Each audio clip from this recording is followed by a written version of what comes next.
Health Education Lecture Series. I'm your host, Gurdeep Singh Sandhu.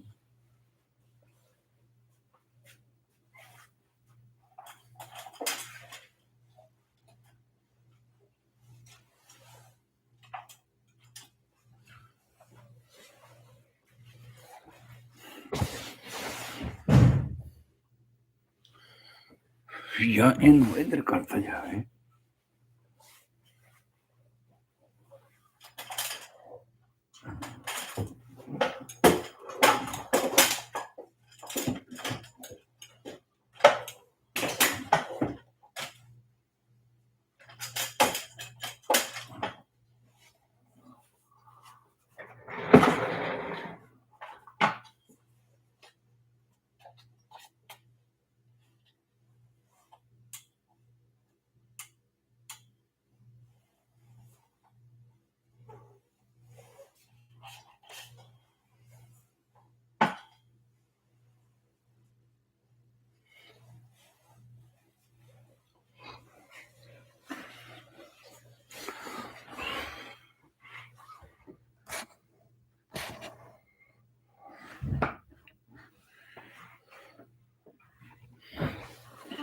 So,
Health Education Lecture Series. I'm your host, Gurdeep Singh Sandhu, homeopathic consultant. My clinic address is 9701 Sarah N. Court, Dublin, California 94568. My phone number is 408-687-1899. And I'm here to deliver another lecture of Health Education Lecture Series. And today is the time for the English lecture. And now we are starting a new vaccinations, or you can say the new virus treatment or virus informations for you. Especially, we are dealing with the problems of the children's. Problems of the children's, mainly diseases which attacks the newborn life, and even they can cause death of the newborns. Medical science has developed time to time a knowledge that what are the diseases which mostly affects the newborn babies, and they kill them or they cause a serious concerns about the kids.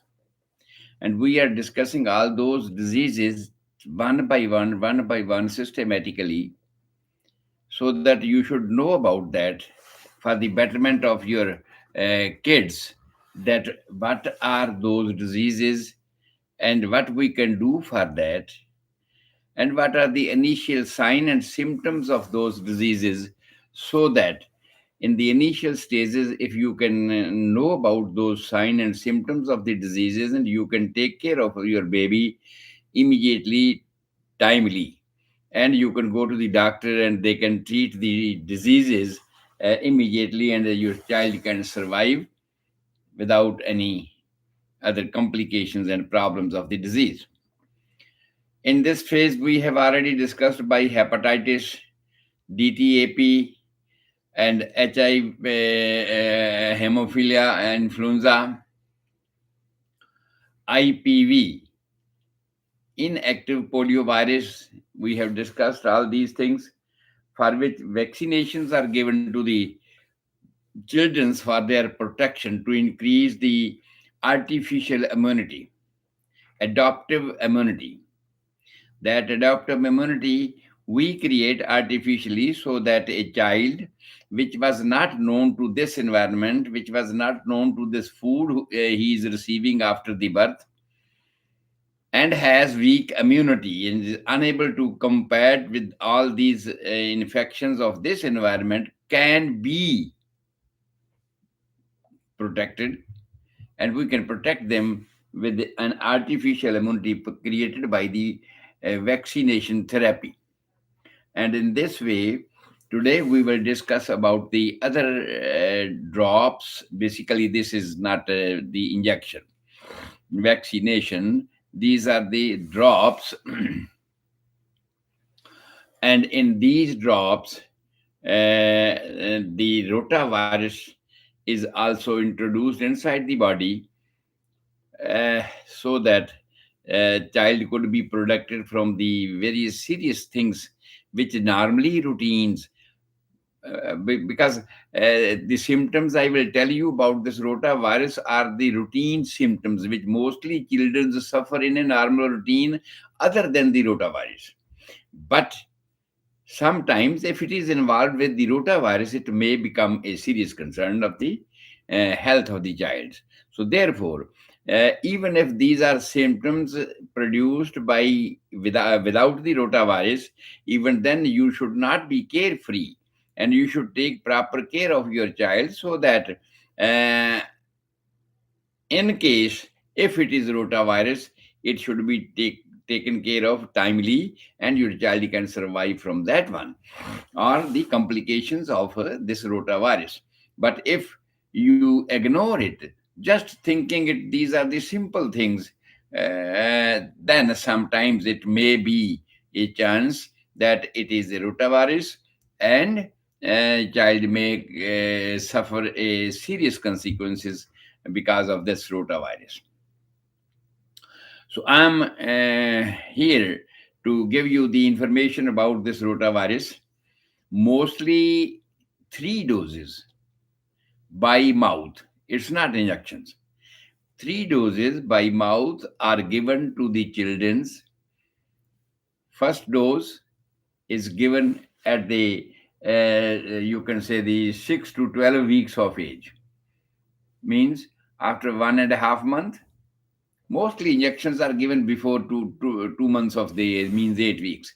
So this injection or this drops should be given to the children at the age of 6 weeks to 12 weeks. And the second dose of the rotavirus is given within fourth to the 10th week. Then after that, the third dose from the same after fourth and 10th, after the gap of this one. I can just repeat it. You should not be confusing about this one.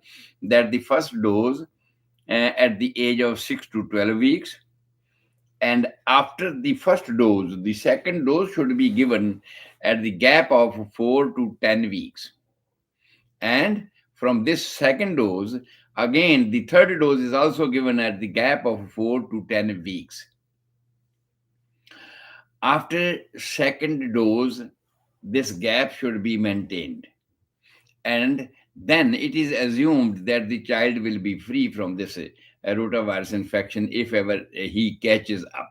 How it catches up, I will tell you. But we can assume that the child is a child may be fully protected, but it's not 100%. Sometimes even this virus, this rotavirus drops may cause a serious concern itself. Therefore, it is advised that if your child is sensitive to rotavirus type of things, and then a serious concern, then he should not be given these drops, because it may cause combined immune deficiency, severe, heavy type of combined immune deficiency. Then he should not be given rotavirus because it may create another complications. But there are other ways to treat all these rotavirus type of things. As you know, all the viruses have their incubation period of 4 days, and then the period of its active consequences is 21 days. But after that, if ever there be any complication has arisen during this period, yes, the child may suffer a long time and with the serious consequences, and sometimes surgical intervention is required with the complications of all these things. So, the initial symptoms, most of the diseases which a child may suffer, a newborn may suffer, starts with the flu type of symptoms. Most of the things we have already, just like the hepatitis, yeah, DTP, diphtheria, tetanus, pertussis, and disease, and also HIV, hemophilic influenza virus, and all these, just like the polio virus.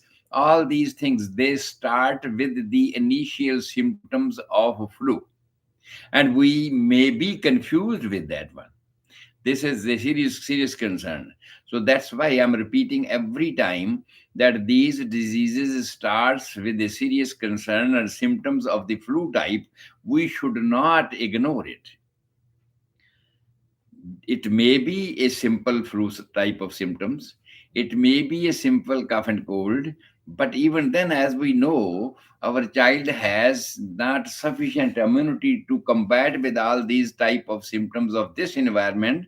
Then we have to take care properly of the child. If ever any child is having a watery discharge from the nose, sore throat, and all these things, and some other conditions, some other symptoms which are related to the different other diseases which we have already discussed and we will discuss later on, which are you can say concerned of the newborns.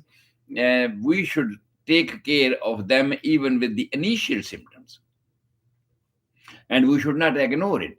And if we ignore it, it may bring a serious consequences, because the child is not having that much immunity and he is not capable of protecting himself.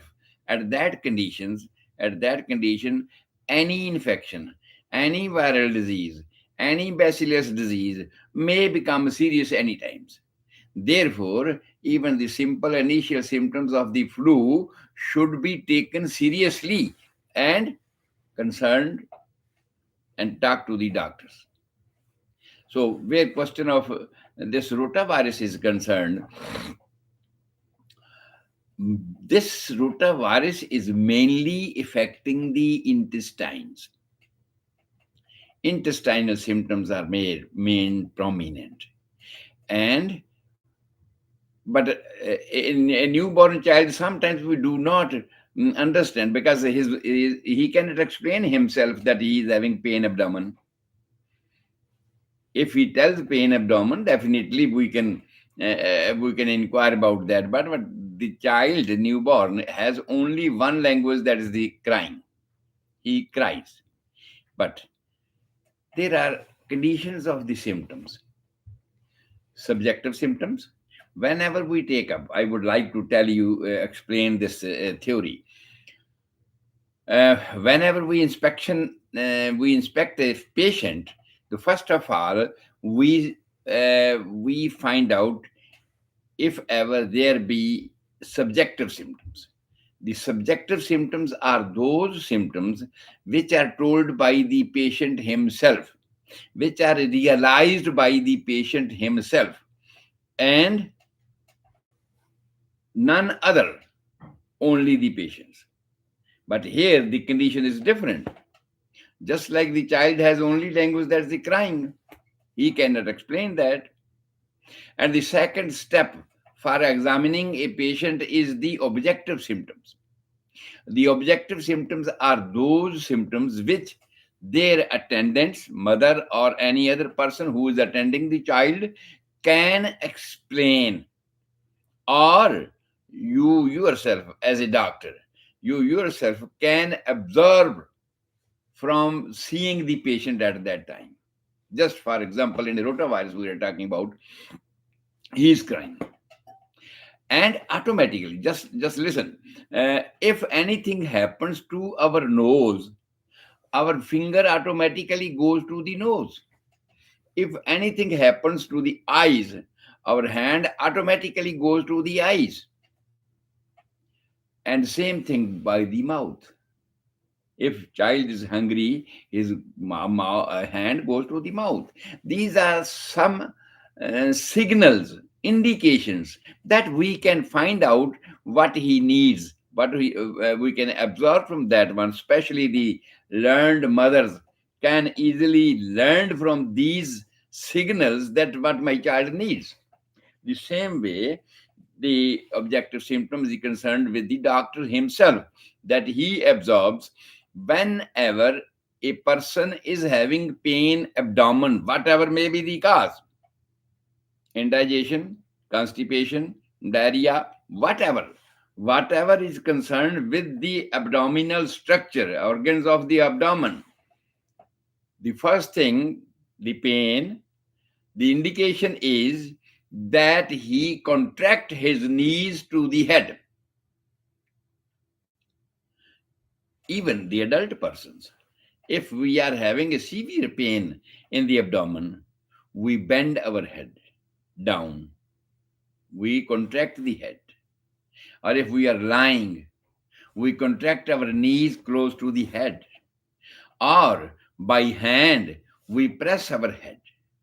These are the indications that person is having any problem in his abdomen.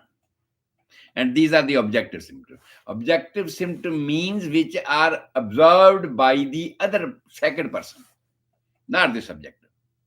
Because in case of children's, there is no question of subjective symptoms because he cannot explain. There is only one language of crying, and we have to rely on the objective symptoms. But there are some other symptoms which are associated with the objective symptoms can and give us some clue about the disease and its progress. If mother is noting child has bad offensive vomiting, keep in mind normal blood vomiting of the milk, curd milk, or simply similar type of milk, or vomiting is a green type of associated with the milk. All these things are indicated indication for a doctor to understand that what type of condition inside the intestine he has, and we should treat that one. Suppose if the uh, clotted milk is coming up, curd milk is coming up, it means this is coming up from the stomach upward. If it's acidic, foul smelling, acid smelling, sour smelling, it means it is coming from the stomachs. If it's a green type of vomiting mixed with the blood, it means it is coming from the first part of the intestine, duodenum, where the bile has attached. Okay, and we should, with the signs of the vomiting, uh, it indicates us where the problem is, from where this backward flow is coming from the foods. But we are here talking about the rotavirus. And in case of rotavirus, there is a bad vomiting, means just like rotten eggs, smelling like rotten eggs, offensive vomiting, and along with the offensive vomiting, there may be offensive diarrhea as well. Normally, the stool color is yellowish, just deep yellowish, you can say that. But if there is any problem in the liver, that becomes white stool. And if there is anything ulceration inside the intestines, that the stool may be you can say melina, a term used in the medical line, with mixed with blood. If this bleeding is coming from the lower portion of the intestine, that's the anus or the rectum, the blood will come up with the stool on the sides, before the stool or after the stool, or on the sides of the stools. But if there is ulceration, go above the intestines, from the sigmoid colon and above in the descending colon or transverse colon or ascending colon, in whatever part of the intestines, or even the small intestine, if there are ulceration and bleeding inside that, that is blood is stool is melina type, means black in color, terry stool we call it. Okay, terry stool, black colored stools normally is the indication. Suppose if a mother or a doctor observes himself, if a mother says, my child has bad vomiting, offensive vomiting, my child has bad diarrhea, offensive, black diarrhea, terry stool, do not wait, go to the doctor. It may be of a serious concern of the rotavirus. These are the initial symptoms, along with the sore throat and runny nose and all that one. And child cries time and again he cries. Just like you know that there is a movement in the intestines that is known as peristaltic emotions. These peristaltic emotions comes, progress, just like a earthworm moves in this way. And then the child cries time and again, because with the movements he feels more pain. If there is a blood in stool, a mother says, or the stool of a newborn children's is not yellowish color, because he's just taking milk only, not taking, it's not on the yellowish color, and the stool becomes brownish, deep brown, or terry color, or blood mixed, we can see that it's a serious concern. Though I have already told you that most of even the rotavirus symptoms starts with the runny nose, and most of the diseases affecting the children starts with the runny nose, flu type symptoms, sore throat, redness in the mouth, because this is more mainly concerned with the intestines. And intestines, the digestive canal, you can say the digestive canal starts from the mouth to the anus, long way. So in this way, If there is any heat, any increased acidity, ultimately it causes ulceration in the mucous membranes, and that ulceration we can see in the mouth and in the anus as well. And if there is ulceration, definitely there may be a bleeding light or more. We can see that. In this way, if child is having a repeated diarrhea or repeated vomiting, definitely. But how much is the mass of a newborn? Not that much. And if he is having diarrhea or vomiting repeatedly with bad smelling, it indicates there is some infection or there is some type of ulceration inside the mouth. Then he may become a very fast dehydrated child. Means there will be lack of water inside the body, and that is of a serious concern, especially in the newborns. Yes, anybody can be dehydrated under some conditions, but that is not that much serious as it is serious in the newborns. It's very serious in newborns if child having diarrhea and vomiting of any kind. We are talking about the bad diarrhea and bad vomitings. But even if a simple diarrhea and simple vomiting is there, still it is a more serious concern about the newborn children because it may produce a dehydration, and dehydration is a very serious concern in the newborns. The other thing the other thing is that not all the diseases, just like I told you about the galco diphtheria bimari, the diphtheria disease, that it has lymph node swellings. And here again, in case of rotavirus, there is a swelling of the lymph nodes, there is a swelling of the glands, and there is a heat, and that's a pain in the hands and feet. Basically, this is not indicated by this child himself, but if you touch, he cry. If you touch the feet, he cries. If you touch his hands, he cries. These are simple indications which indicates that there is a swelling. That swelling indicates that some extra accumulation is in the tissue spaces in the local area. Means in the feet there is a limited space in the cells, and they have the normal contents, but the extra content comes up into the soles, into the hands. Ultimately they become painful, and painful to touch. Even if you touch his feet, if you touch his hands, they are swelled as well, means puffy type of swelling. But if you touch it, it's painful. And there is a swelling of the glands, you can say that.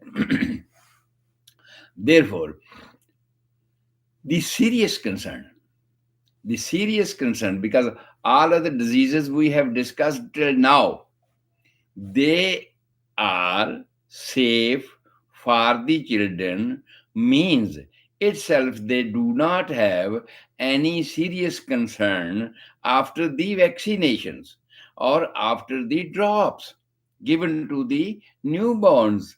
But I'm talking about the rotavirus, that this virus itself has a serious concern. Itself, it has a serious concern. It should not be given drops to the children if children has weak immunity, immunodeficiency syndrome. Okay, means if he is having weak immunity, and that weak immunity, we can just figure it out. Weak immunity, he can suffer from one or the other disease. He will recover from one disease and he will suffer from the other disease. And he is becoming weak day to day. He is not growing in weight. He is not growing in height time to time, because we have a sketch that how a newborn child should grow in weight and also in height. And if this standard is not maintained, it means the child is weak. And if the child is weak, yes, his immunity will be weak, and he can catch up any infection very easily. And if there be this kind of a child having weak immunity, not developing normally in height and in weight, under those conditions this rotavirus should not be given, because this virus itself can produce a condition which is known as intersusception. That intersusception means when the loop of the intestines are backwardly thrust into the larger area of the intestines, because intestines from the stomach downward duodenum, this becomes a slope like. And when it comes, just like the stomach is a large area, when the food comes from the mouth, it goes to the stomach, and stomach is a larger area. And from the that stomach, when after mixing the stomach gastric juices from the stomach, that's the HCl and pepsin and all that gastric juices, they are mixed with that one, then the stool goes through the intestines. The first portion of the intestines is a still larger area, that's known as duodenum.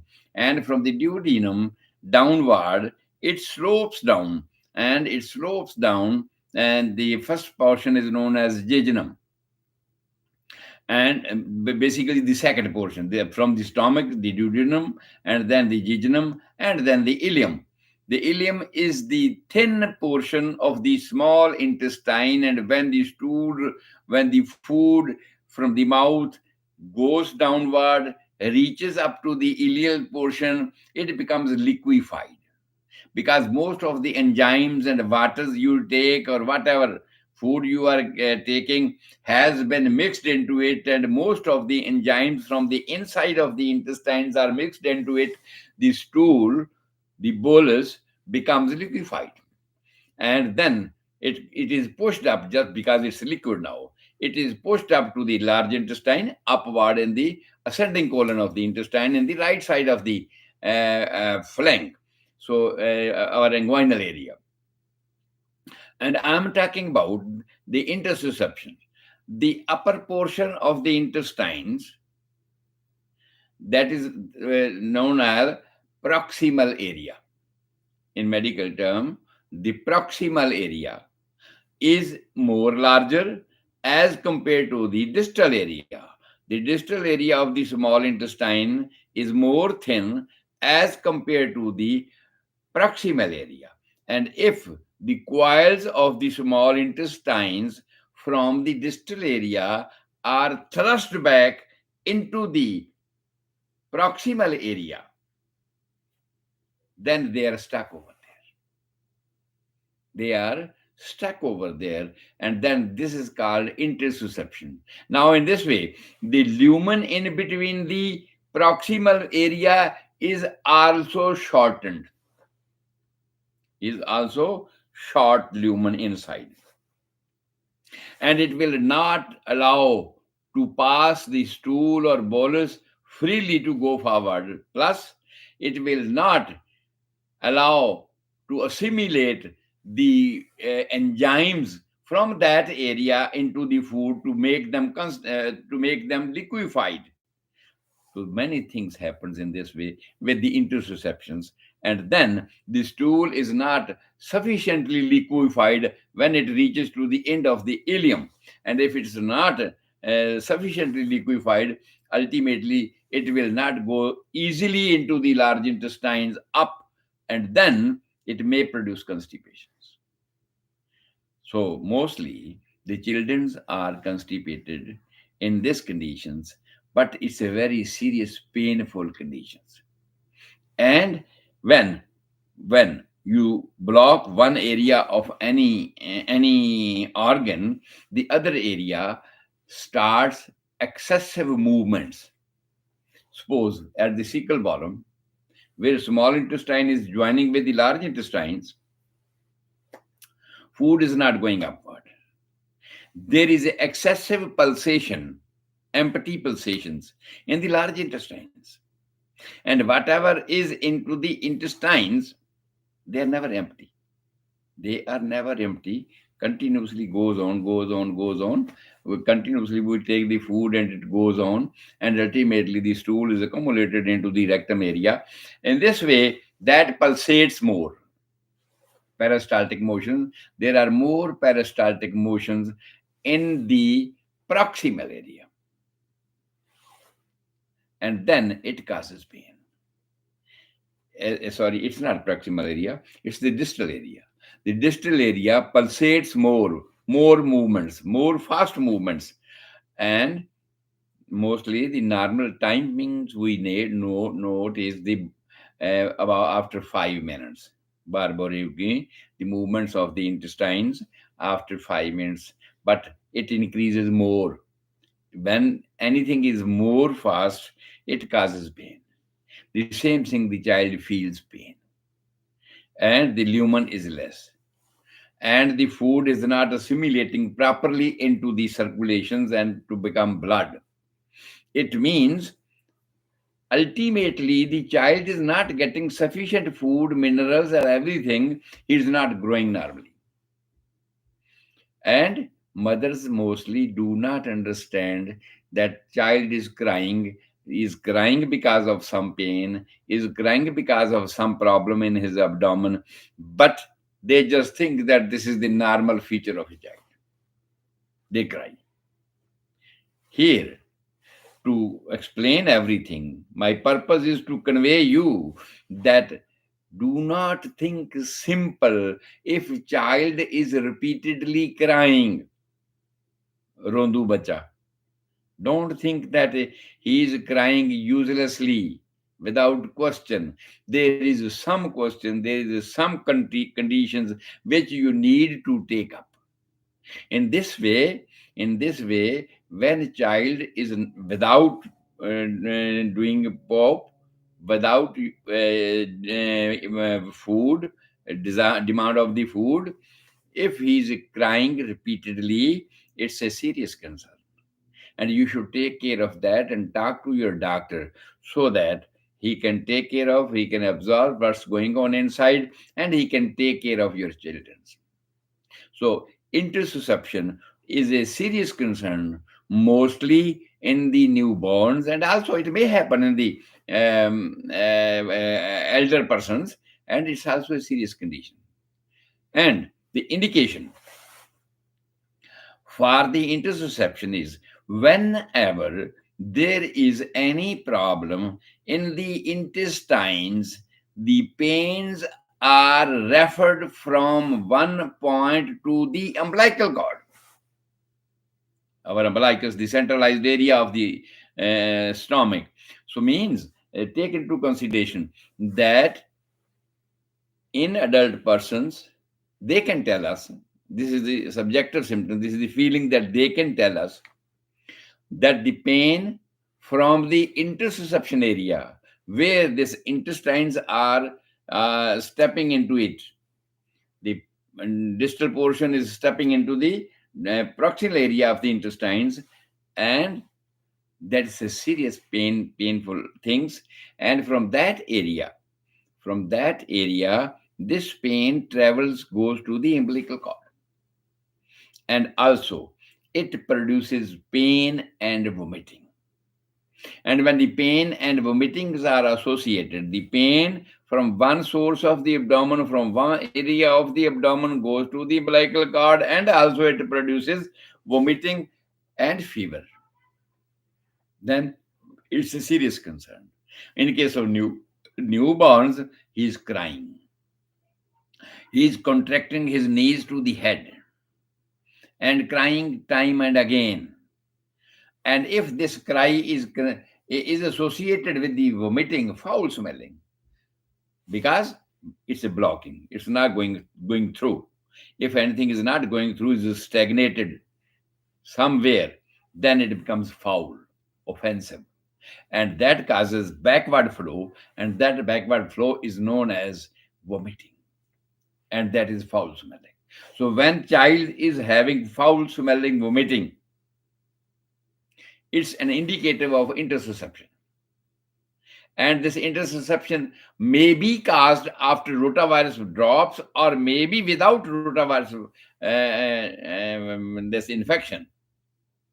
But whenever your child is having offensive diarrhea, the upper portion is going upward and downward. Upper portion is going upward, vomiting, offensive vomiting.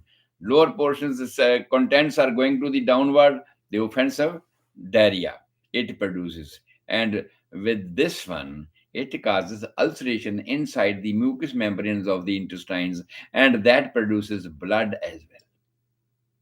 Bloody diarrhea. Dysentery, basically, the term used for dysentery. And in this condition, we should be careful of that one. And one more thing which I would like to tell you, that if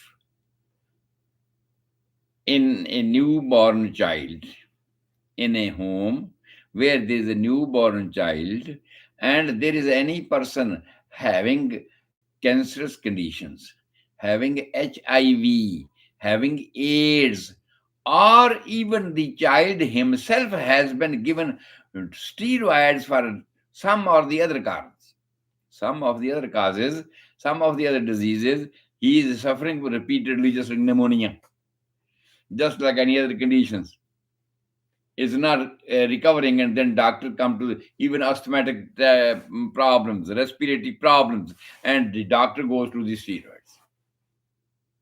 And in case if a child has already surgery for something on the intestines, on the abdomen, because I told you in the newborn sometimes the intestines are not completed fully up to 280 days of his residence in the mother's womb.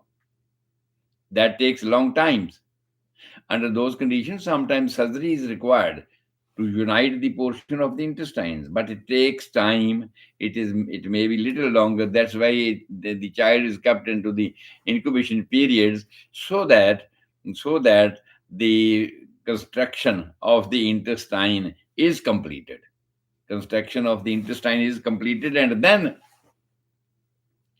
the stool can go through. The food can go through in that way.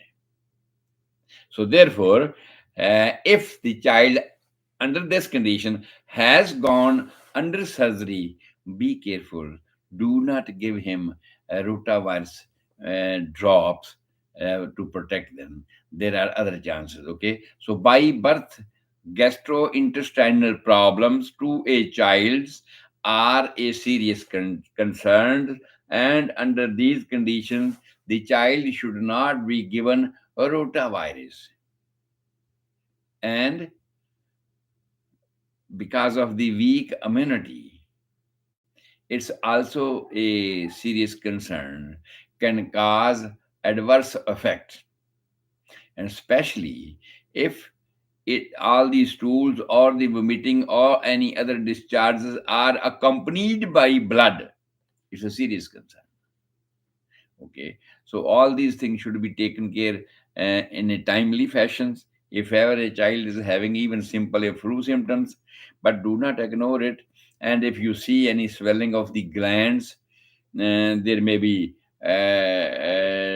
diphtheria, there may be rotavirus, there may be any other conditions which can cause swelling of the glands inside the body. So you should be careful about that. So, in a few minutes, I will repeat it what I said. First of all, I said that rotavirus is a viral disease. Rotavirus is mostly a children's disease. Rotavirus vaccinations are not given by injections. Drops are given by mouth, and the 3 doses of the drops are given repeatedly. The first dose should be given at the life of 6 weeks to 12 weeks of a newborn. And after that, after the first dose, the second dose should be given in a 4 to 10 weeks difference. And the third dose also, again, from the difference of second dose, 4 to 10 weeks. Then we can assume that our child is fully protected. But before giving these drops, be careful. Investigate all these things, that at your home none of the person is having a cancerous condition, none of the person is having HIV type of disease, none of the person is having AIDS in your family, and also child himself has not been given steroids repeatedly for any of the conditions, mostly the in respiratory conditions, bronchitis, pneumonia, this and that. Doctor reaches to the steroids to protect that.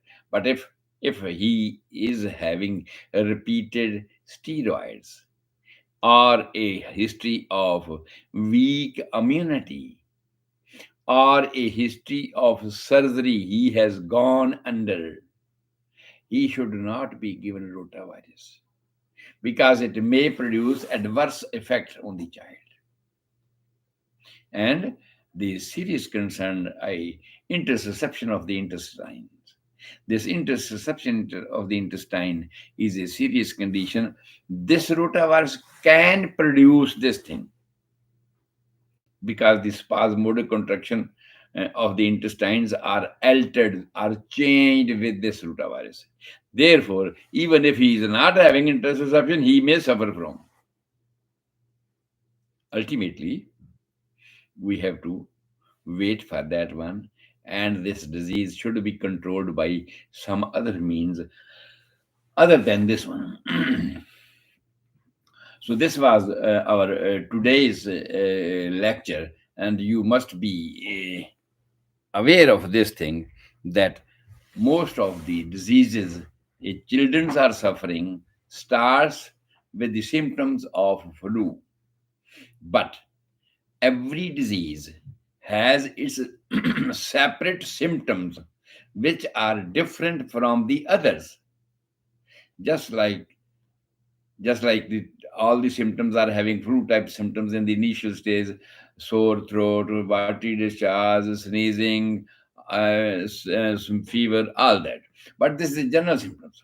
But every disease has its individual symptoms, and if these normal symptoms are accompanied by some individual symptoms of the disease, that can categorize, that can individualize the particular type of virus or the bacteria the child is suffering from.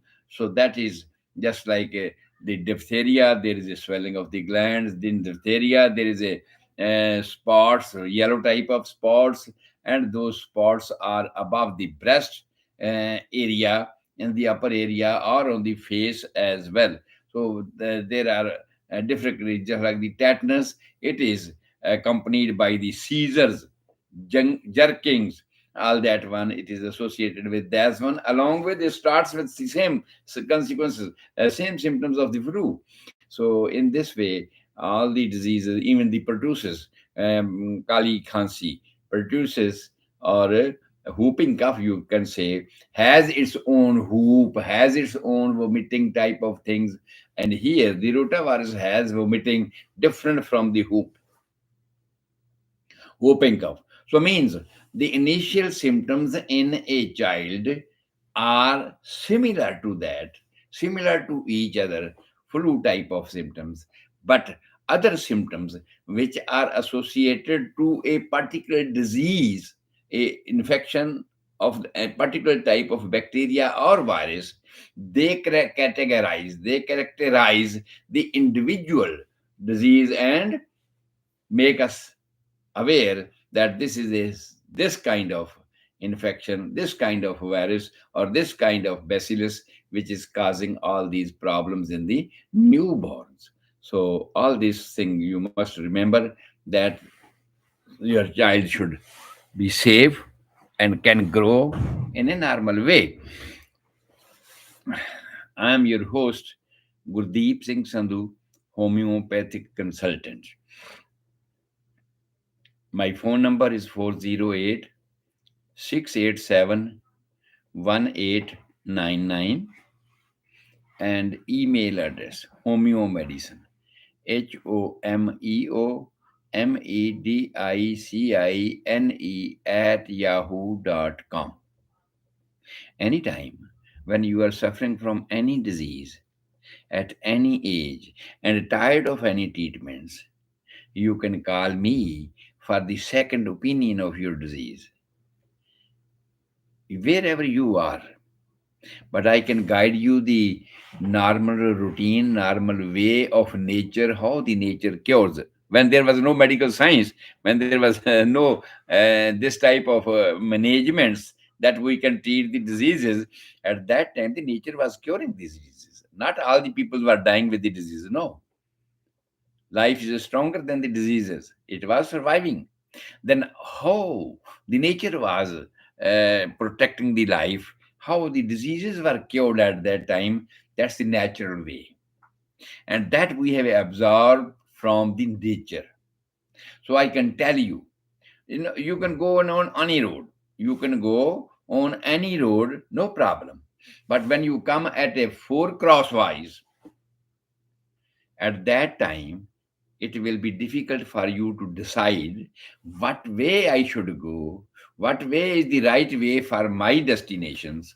In this way, in this way, whenever you are stuck up with any treatments at any age for any disease, I can guide you. I can guide you what is the proper and right way for the cure of your disease. So, for that one, if you want to know about that one, you can call me at 408 687 1899. Or even if you want to take a proper treatment with homeopathic, because homeopathic is the scientific approach to your diseases, okay, to your system, to your life. Basically we can say that it's a direct approach to the life. The life is suffering from the diseases, and we can protect the life. We can stimulate the power of the life so that he himself can combat the diseases. This is a different way from the all other systems prevailing at that time in the medical science, just like ayurvedic, allopathic, and many other symptoms, many other systems. And but this homeopathic system directly approaches to your vitality, which is responsible for the functions of this body. If that power is not there, this body is dead. This body is not producing any abnormal symptoms of the disease. And then the same way, our homeopathic medicines are potentized to compare it with your vitality level and to add it to your vitality level, so that vitality can grasp it easily, the effects of your medicines, and then boost up its energy against the diseases. It's normal way. It's normal way. So if ever you want to be treated with any for any disease with homeopathic proper way of treatments, then you can call me at 408 687 1899. Our email address again I am telling you, homeo medicine, HOMEOMEDICINE @yahoo.com. So anytime you can call me, and even I declare that in case that you are not having sufficient money to pay to the doctors, yes, I will cooperate with you. But keep in mind that you should take the eggs, the hen should not die. You should pay as much as you can pay as per your pocket. But I promise you that I will teach you the best of my knowledge and the best of my medicines I am having. So today's time is over. We'll see you tomorrow. And tomorrow at 5, our first lecture will start with Punjabi, and second lecture will be in Hindi. So that everybody, those who understand in English, you might have learned today. Those who understand Punjabi will learn tomorrow. Those who understand Hindi will learn tomorrow as well. So my program is to teach every type of persons who can understand Hindi, Punjabi, or English. In all the three languages I can cover up. so that any person of my community who knows any of the languages from all the three languages can understand what I want to convey you, the knowledge about your health, knowledge about your diseases. Especially, we are passing through the children's phase. After that, step by step, for every age, there are different diseases we will be discussing time to time, and you will be aware of up to the last breath of this body. And there are different diseases of the children's, different diseases of the young age, different diseases of the old age. So step by step I am discussing all these things to you. So please remain attached with this program. And on Monday, on alternate day, Radio Pravaz joins us at 5 p.m. for Punjabi programs, and all other days, alternate day, but I'm giving this lecture every day. The first lecture is in English, just like today I delivered this lecture for the rotavirus in English. Tomorrow it will be in Punjabi, and the joining will be with the Radio Pravas, Radio Sabrang, YouTube, and Facebook media. And we will deliver lecture in Punjabi and Hindi. Same way, for the English lectures, today Pravas is not joining with us. He joins alternatively. Remember, on Monday from 3:35 to 4, there will be Punjabi program, and I try to sum up all weeks education in this program. And then after that, in Hindi from 4:35 to 5 in Hindi on Radio Punjab, 1310 AM. 1310 AM, you can listen me first of all in Punjabi from 3:35 to 4, and from 4:35 to 5 in Hindi. Rabra, God bless you all. We'll see you tomorrow for Punjabi and Hindi programs for the health education lecture series. Thank you.